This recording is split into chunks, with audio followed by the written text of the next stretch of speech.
Почитувани, добра вечер. Во вечерашното издание на емисијата Визави, мој гостин во студиото, а се разбира и ваш, е професорот и проректор за настава на Универзитетот Гоце Делчев во Штип, господинот Мишко Джидров. Добра вечер, професоре, добре дојдовте. Благодарам. Драго ми е што имаме можност да позборуваме за новитетите на УГД, се разбира во склопи на кампусот Струмица, кој што постои веќе долги години овде и нуди можности за дообразување академска надградба на студентите од овој регион.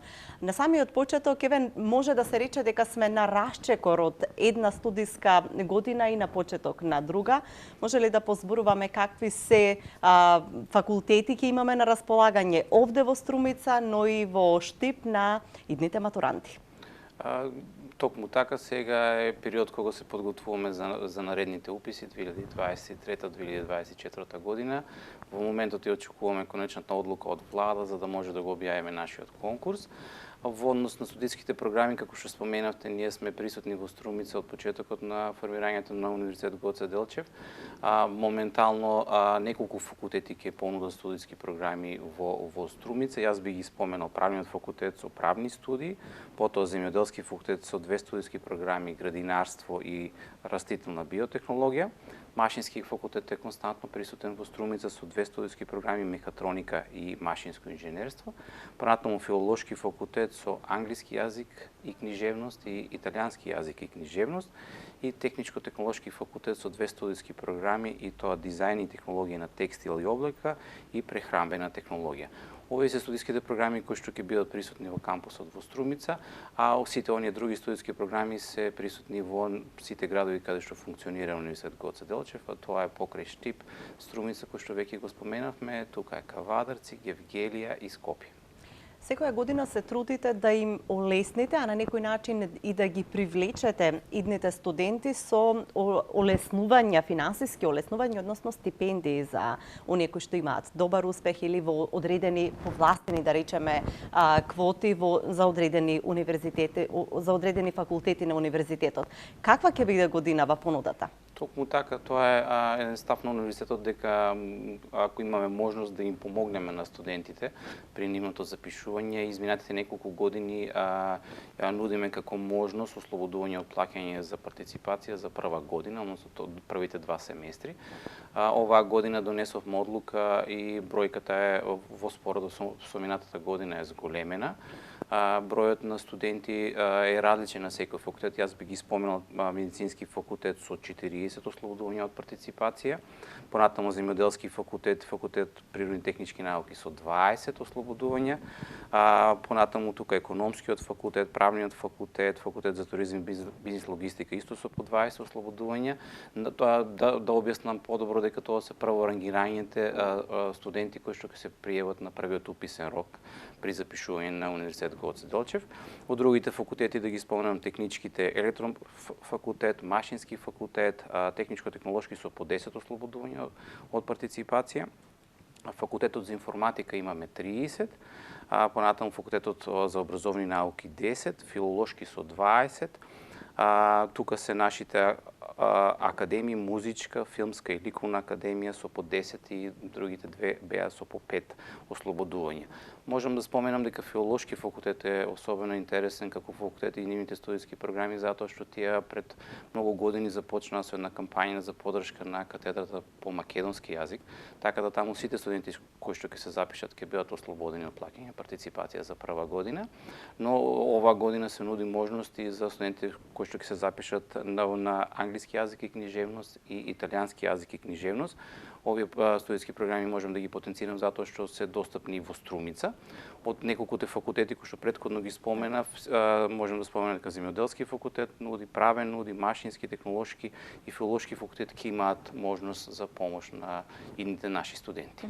Колку сте задоволни од бројот на студенти кои што студираат еве на кампусот во Струмица и генерално на Универзитетот Гоце Делчев?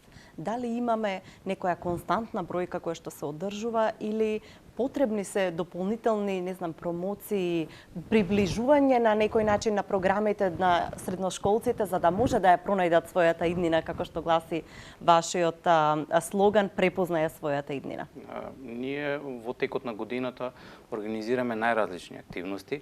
затоа што средношколците мора да ги запознаеме со што работи универзитетот, што работат факултетите. Се обидуваме да ги приближиме нашите активности до нив, понатаму да го направат вистинскиот избор и да се решат за Универзитет Гоце Делчев. Тие наши активности се промотивни, но имаме многу активности кои се поврзани со средните училишта во однос на развивање на некои заеднички идеи, работење на проекти, нивни посети на средните училишта. Сето тоа со тоа да придонесеме таа бројка која што можем да кажем дека во изминатите години е некоја константна бројка. Во споредба да споредиме со пред 10 години, таа бројка е намалена и тоа сме свесни сите, не е само во образованието, туку и во сите други области. Бројката на млади и те како е намалена. Со тие наши активности се промовираме, гледаме да ги привлечеме према Универзитет Гоце Делчев, односно да се решат да студираат на еден од нашите студиски програми.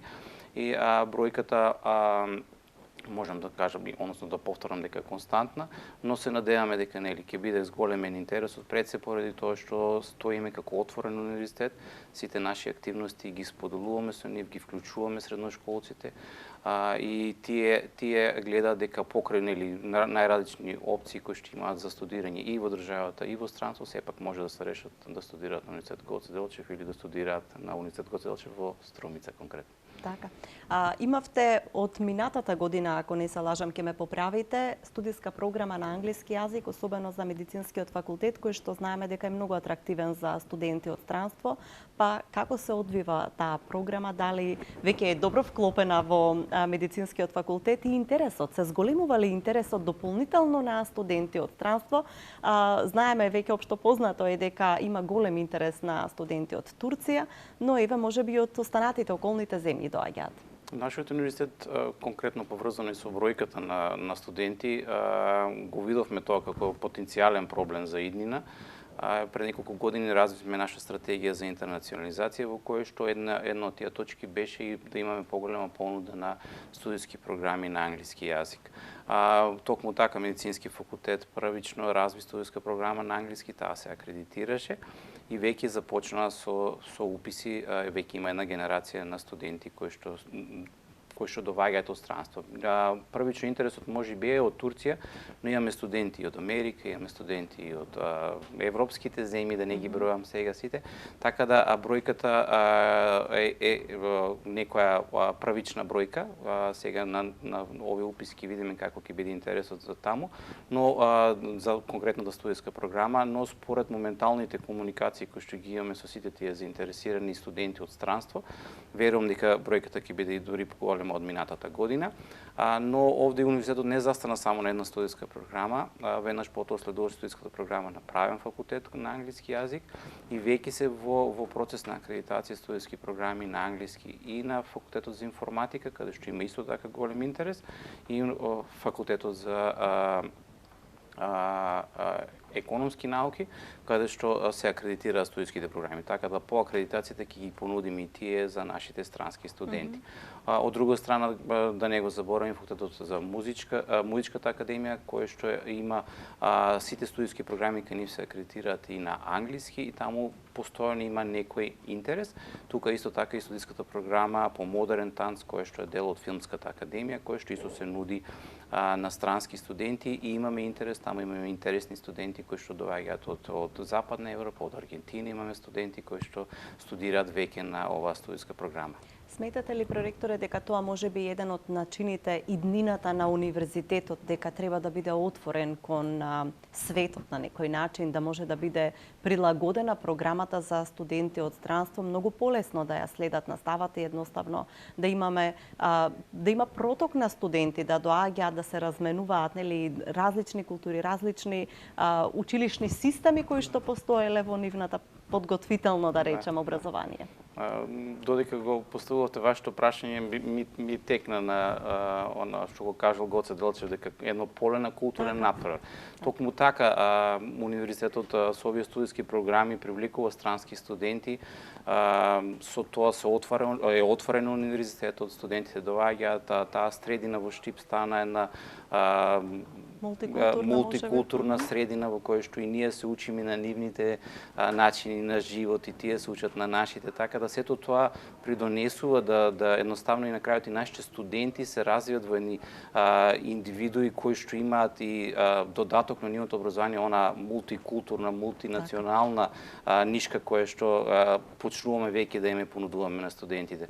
Бројката верувам дека ќе се зголеми, ние сме отворени, постојано стигнуваат информации, не прашуваат за информации како да се запишат, како да студираат, кои студиски програми ги нудиме на англиски. Нашиот универзитет и претходно, кога два факултета биле дел од УКИМ, имала традиција за студенти од Африка, доаѓале, студирале на универзитетот. Верувам дека оние бариери кои што се во форма на апликации, кои што се поврзани со документи, со нострификација, ако тоа се тргне, тоа сепак не е нели во наша моќ, ќе имаме и многу повеќе странски студенти кои што ќе студираат кај нас. Тоа значи дека можеби ќе треба да се лобира пред надлежните институции и да се стави високо на приоритетната листа овој проблем за да може многу повеќе студенти да доаѓаат и да се развиваат македонските универзитети. Во таа насока колку е потребно и колку вие вложувате како универзитет во промена на студиските програми, нивно осовременување и следење на трендовите, она што е светски тренд на високото образование, но и барањата на пазарот на трудот, затоа што свесни сме дека често пати има критики дека образованието, односно факултетското образование не знае баш да ги следи трендовите на пазарот. Споменав дека сме отворени универзитети за странски студенти, но сме отворени секако и за компаниите. Ние работиме за нив и тие работат, односно ни доставуваат конкретни барања за студиските програми. На тој начин предонесуваме сите заедно да се развие вистински кадар кој што е потребен за оваа држава. Студиските програми се акредитираат на 5 години, тоа е по некоја нели правило во државата, во кој што во процесот на реакредитација постојано се контактираат сите оние чинители кои што треба да дадат придонес при развојот на таа студиска програма.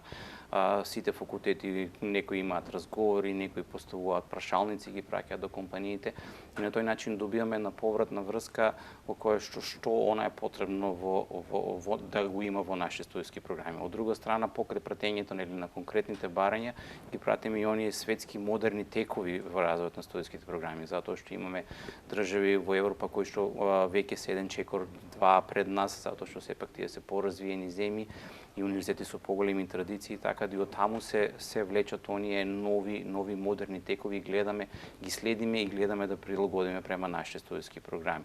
Таа соработка со Стопанската комора е особено мора да ја спомена затоа што во изминатиот период контактираме многу со нив, сето тоа се прави за да можеме да понудиме студиски програми кои што ќе опфаќаат, ќе развиваат вештини кај студенти кои што понатаму полесно ќе може да се вклучат, односно да се вработат во реалниот сектор или во државните институции. Понатаму како дел од студиските програми, иако немаме законска обврска, се воведува да студентите поминуваат определен дел од студирањето во компаниите.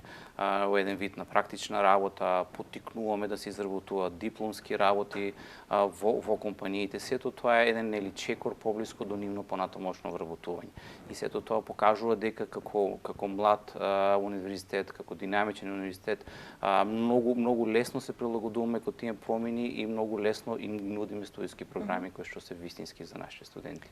Македонскиот закон за високо образование не познава или не признава работа и студирање паралелно, затоа што автоматски студентот го губи правото на студирање во државната квота, значи излегува оди во некоја оди како вореден студент, но ова е редовна пракса, да речеме, во западноевропските земји.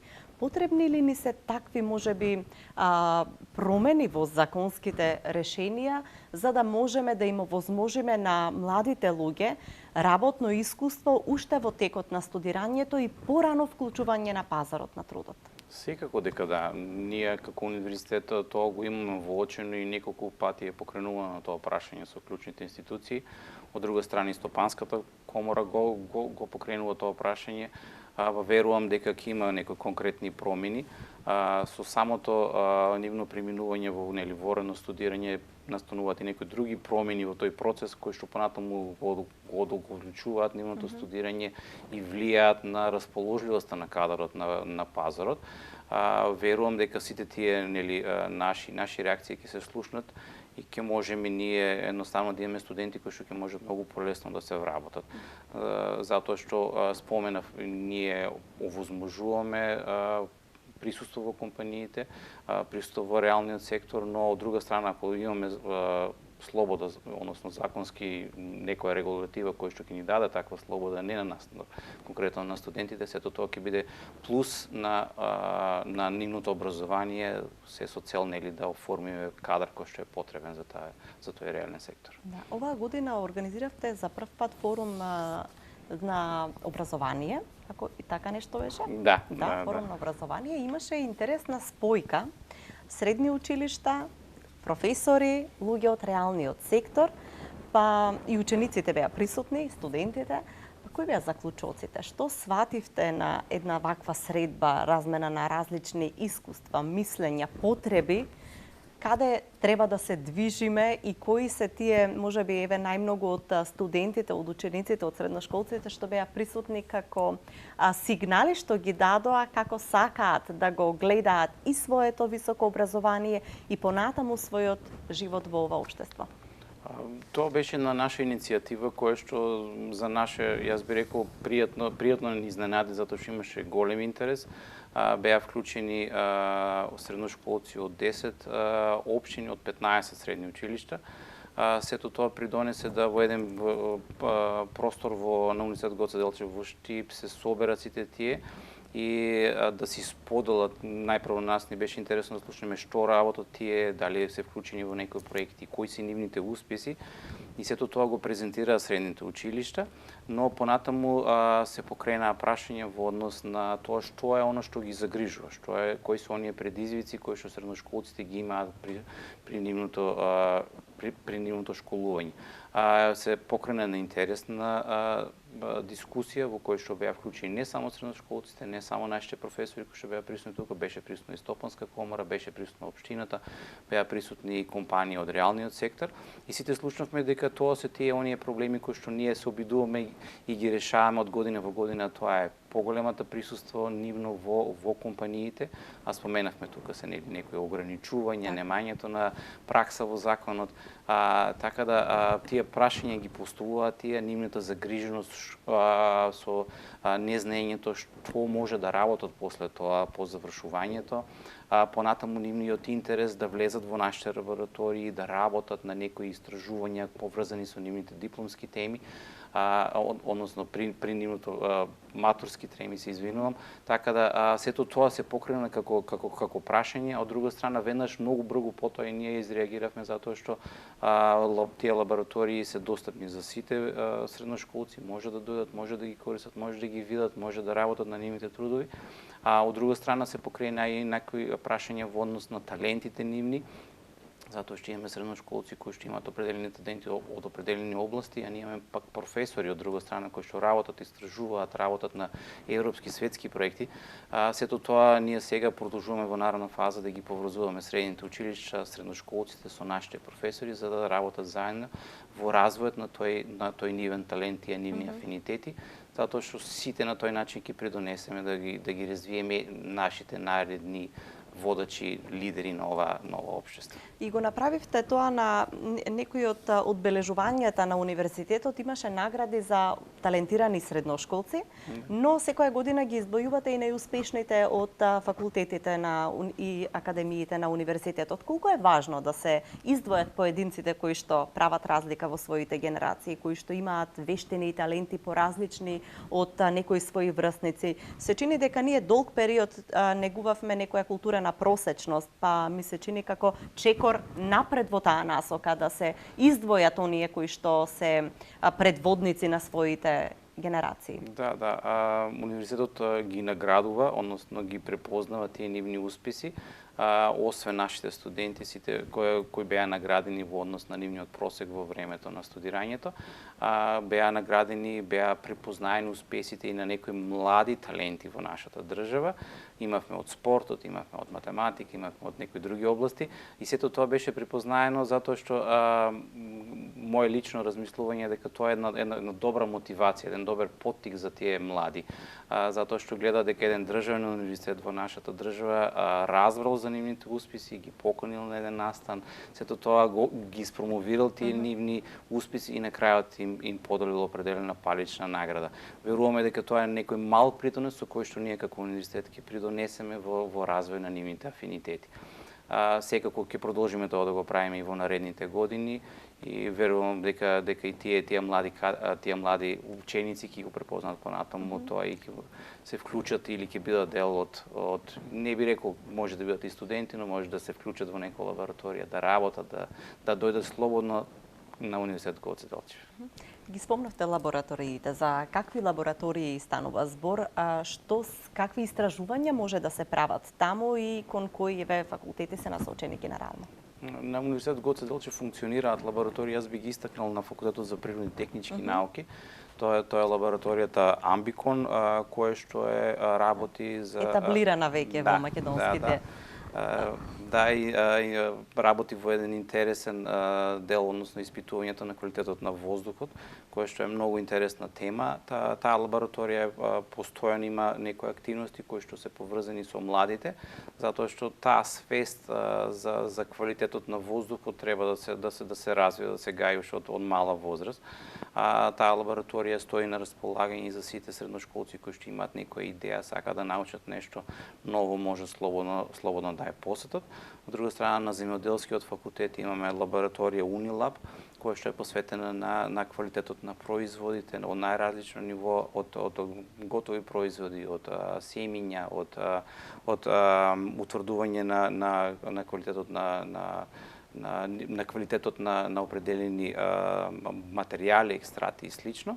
И тие стоат исто така на располагање. Беше многу интересно после форумот веднаш некои од средните училишта пристапија кон овие лаборатории и веднаш организира некои заеднички активности. Така да овие лаборатории не е само за средношколците, не стоат на располагање за сите заинтересирани, затоа што може да видат на кој начин се прават овие испитувања, едните поврзани со квалитетот на храна, другите поврзани со квалитетот на воздухот, така да можеби едни од две основни чинители на нашето живење, така да може да видат како работат и кои се нивните резултати.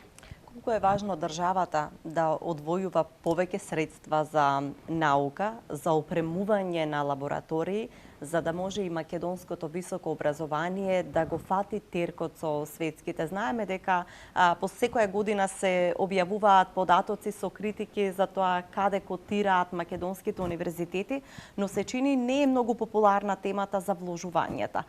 Сметате ли дека мора многу повеќе да се вложува? Ја знам дека универзитетите имаат и своји начини, бараат проекти меѓународни, истражувања во кои што се вклучуваат, но сепак базата најверојатно треба да биде од домашните институции. Да, јас би рекол дека таа поддршка и како е потребна и значајна за универзитетите. Нашите лаборатории, споменавте, работат на европски проекти од каде што се финансира дел од нивното работење, дел од нивното опремување, но со континуирана поддршка, со определени буџетски средства кои што би биле наменети за лаборатории кои што покажуваат резултати, верувам дека тие ќе може да се развијат многу повеќе. Целата таа работа на моменти е предизвикана од најразлични ситуации, се дава најдобро што може некој одговор, некој решение во таа ситуација, така да континуираната поддршка секако универзитетите ја бараат, ја спомнуваат.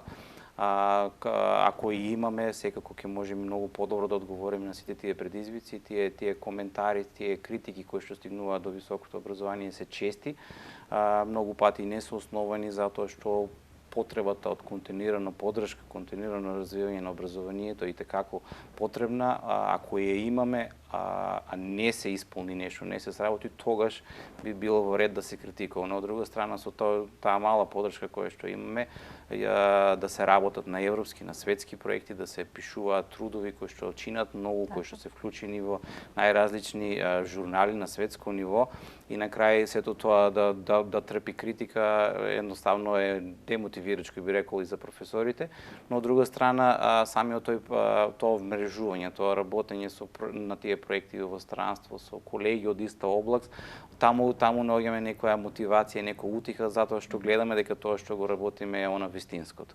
Јас би повторно дека секако ни е потребно да имаме континуирана поддршка. Проректоре, може би треба многу поголема гласност од високообразовните институции, затоа што најверојатно одговорот на критиките секогаш е тивок и не се потенцираат недостатоците и сето она што недостига како ресурс, за да се достават реални резултати кои што ќе може да ги видат. Или пак кога имате резултати, може би и тогаш не сте доволно гласни. Па тоа е еден друг предизвик. Имаме професори со прекрасни истражувања и резултати кои што се на светско ниво ценети, но од друга страна не се доволно промовирани, затоа што пак и едноставно тие теми можеби не се многу блиски до јавноста. Да. Така да тоа е еден проблем, а од друга страна тоа е ценето, се цени по Европа, по светот, и тие професори продолжуваат да работат и да имаат резултати. Каков е пристапот до литература за студентите? Го надминавме ли проблемот недостига литература за овој предмет, за онаа студиска програма? Каква е вашата дигитална библиотека, ако може да се каже така? Универзитетот при своето формирање има зацртано дека еден од столбовите ќе биде издавачката дејност. Од почетоците се работи на тој оддел за издаваштво на Универзитет Гоце Делчев. Од формирањето, значи, се почнува од 2011 веќе и со понудата на е-библиотека. Првичниот став на универзитетот, а и сега е тој уште став, дека учебниците на универзитетот не се продаваат, туку тие се бесплатно достапни на сите студенти. Ова е исто една олеснителна околност за нив, затоа што нема дополнителни трошоци при нивното студирање. Нашата електронска библиотека, ја споменав студентите, но таа е отворена за целата јавност.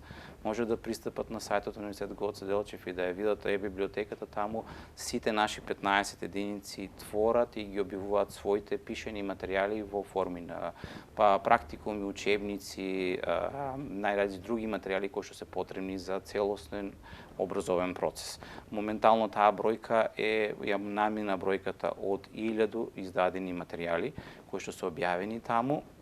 И таа бројка од една страна е 1000, но од друга страна е скоро 470-480 илјади симнувања на тие материјали. Тоа покажува дека не само нашите студенти, туку и пошироката јавност има влегува во таа база и може да ги симне тие материјали и ги користи понатаму за нивните потреби. Сето тоа е една прекрасна иницијатива, прекрасна активност која што имаме на нашиот универзитет, еден од столбовите на универзитетот, и верувам дека тоа го ценат и нашите студенти, но како што споменав, исто и пошироката јавност. Важите за универзитет, добивте и признание за време на пандемијата, кој што е високо дигитализиран, ако може така да се изразам, намалена бирократија и за потребите на студентите, но и можноста за хибридни настави. Дали се уште практикувате дел од хибридната настава и колку таа се покажа како корисна во одредени сегменти на студирањето, и се разбира колку е важно да се понатаму развиваат модерните пристапи и се разбира онлайн пристапот до услугите на универзитетот? Универзитетот од своите почетоци развива своји системи. Тие се надградуваат од година во година и можам да кажам дека јас ќе ги споменам за кои се тие опции кои што ги нудиме. Тоа е електронскиот индекс, кој што е прекрасна алатка, кој што не користат само професорите, користат и студентите. Во секој момент ги гледаат нивните испити, ги гледаат бодувањата од нивните предиспитни активности. Значи, целата административна работа се одвива таму. Таму привуваат испити со еден клик од дома, таму им се средствата за да може да ги плаќаат тие пријави. Значи, целосно би рекол електронскиот индекс функционира беспрекорно онлайн. И тоа не само на првиот циклус, направена е верзија за втори, за трет циклус, направена е и англиска верзија за нашите странски студенти, така да, како што споменав, ние Значи едноставно нема го вицеви градим. за студентски прашања на угада. Немаме гужва, едино таму нема зашто и да има кога имаме вакви прекрасни системи. Понатаму е тука Moodle платформата, која што е учење платформа каде што професорите ги развиваат своите курсеви, споделуваат материјали со студентите, организираат колоквиуми, полагање, сето тоа може да се одвива преку таа платформа која што е широко распространета низ Европа и се користи многу и кај нас. Понатаму спомнавме е-библиотеката со бесплатните изданија за нашите студенти. Тука имаме е-репозиториум каде што се објавени сите наши трудови, кои како работи од професорите ги објавуваат таму.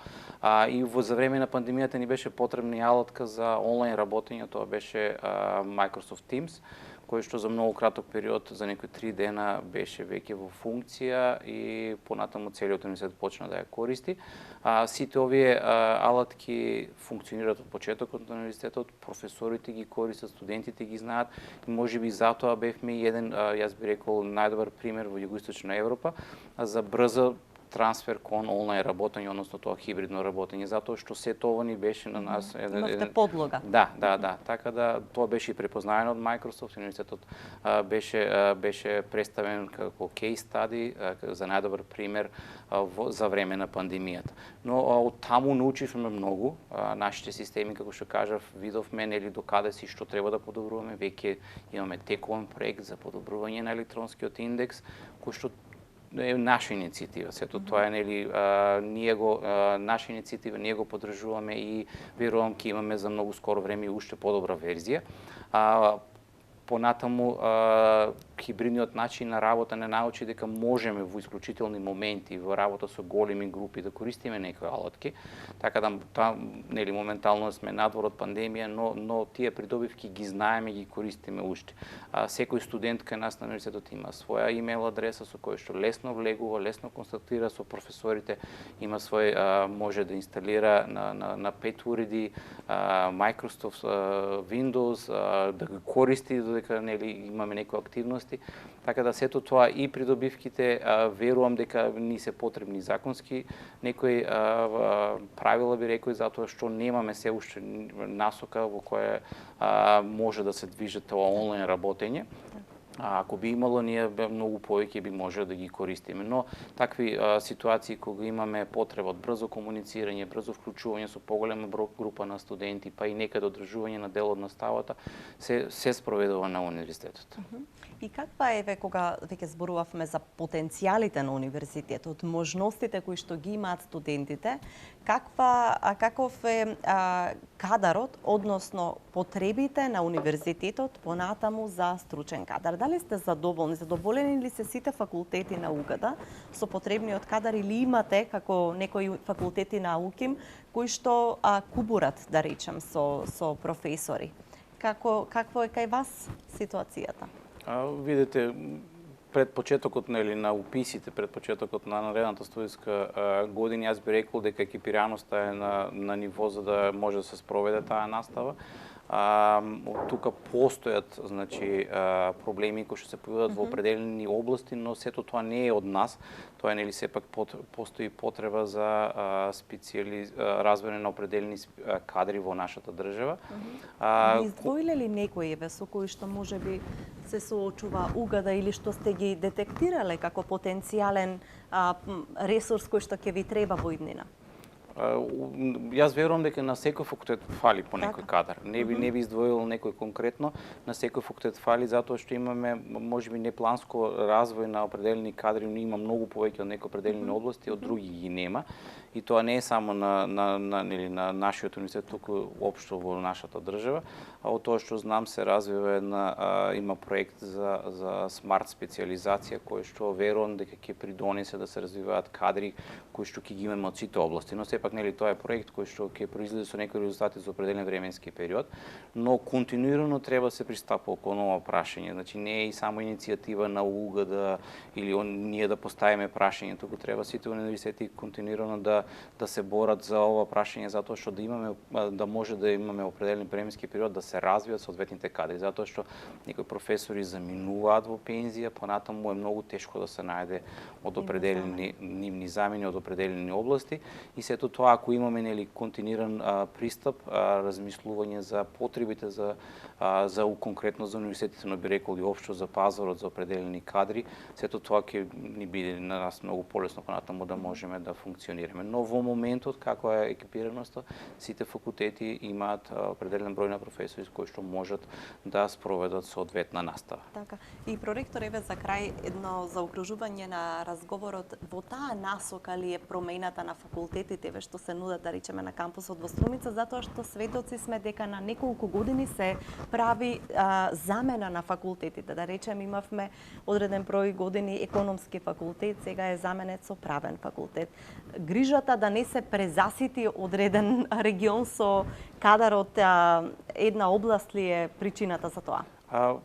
Пред себе рекол дека тоа е причината, ставот на факултетите во однос на, споменавте, ако се презасити, ќе представува некој определен проблем. Професорите, односно наставничкиот совет донесува одлука за каде ќе се понуди определената студиска програма. Така да, има конкретно промени во однос на тие студиски програми кои што се во кампусот во Струмица, но тие пак по определен временски период ставот се менува, се враќаат назад тие студиски програми. Јас би бил среќен ако може да понудим и многу повеќе во Струмичкиот кампус. Сепак таа релација Скопје-Штип-Струмица веќе со начините на движење по автопатот или по експресниот пат е многу полесен сега во моментот, така да верувам дека во наредните години ќе понудиме и многу повеќе студиски програми во Струмичкиот кампус. Така, ви благодарам многу за разговорот. Се надевам дека следната можност ќе можеме да поразговараме и за нови измени и новитети во самиот универзитет, па се разбере да се пофалите и со многу повеќе студенти. Благодарам на поканата. Верувам дека општо се запознаа за условите на студирање на Универзитет Гоце Делчев. Верувам дека ќе не препознаат и дека ќе станат наши студенти. Ви благодарам уште еднаш.